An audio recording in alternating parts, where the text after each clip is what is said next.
tell us a bit about, like, for anyone that doesn't know what stoicism is, what is stoicism in a nutshell, and what got you into it, as well as So, Stoicism is an ancient philosophy developed in Greece and then later taken to the Roman Empire.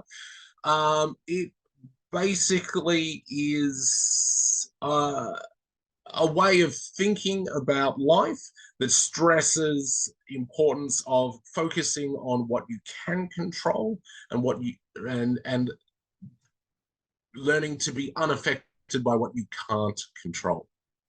Uh, a lot of people suggest it's similar to Buddhism, the philosophy of Buddhism, but it's more of a Western sort of way. It's it's a fascinating ancient way of looking at life that's over 2,000 years old and still very applicable to today. what do you think makes it such an applicable philosophy now, as opposed to others? I would say that it's because human nature doesn't change. The problems we face now are still the problems they were facing back in ancient Rome.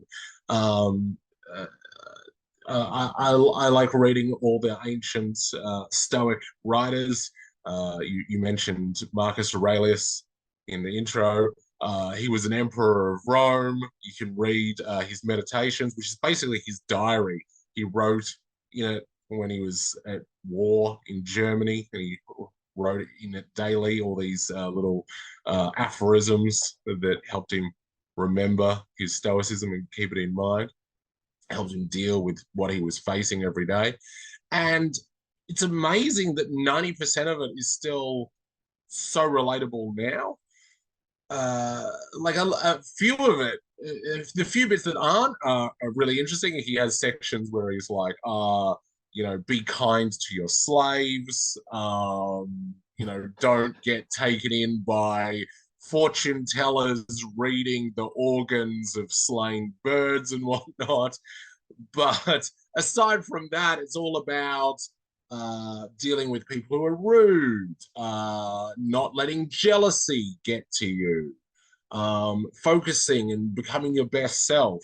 And these are sort of things that everyone deals with. Hmm.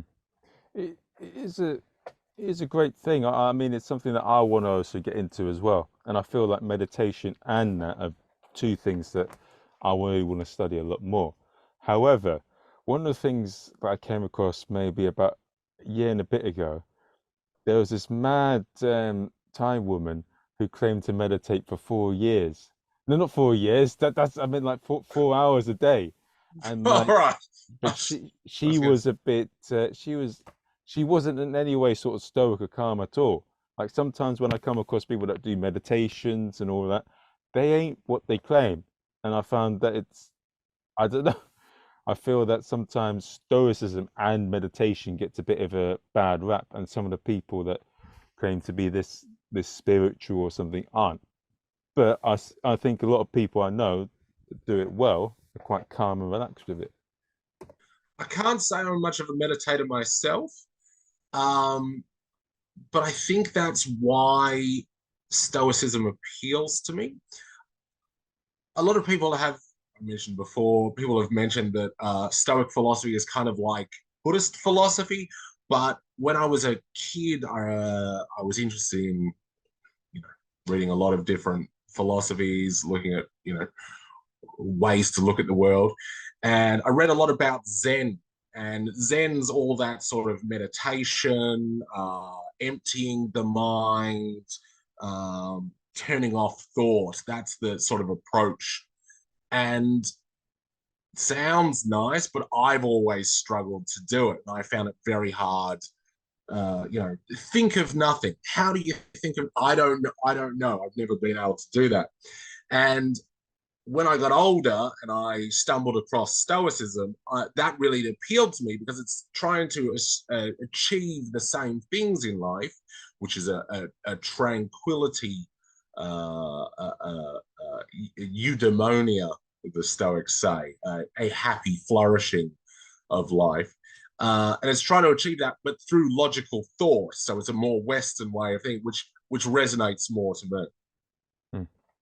It's Maybe it'd appeal to you. Maybe you should have a read of that. Maybe try less of of the meditation, less standing around that. Maybe read some of the Enchiridion, which I found really useful. I also found a lot of CBT. I don't know if you know the work of Albert Ellis. He was a therapist who, in I believe it was the 50s, he read a lot of the Stoics and he developed cognitive behavioral therapy, which basically is like a more secular, modernized form of Stoicism. But it's the same sort of thing. It's trying to achieve peace and happiness within yourself through logically looking at your problems. yeah, and not being too wishy-washy.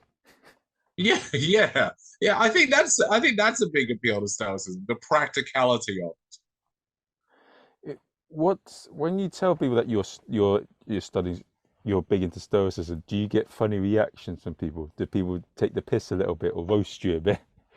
it. Sometimes, my wife certainly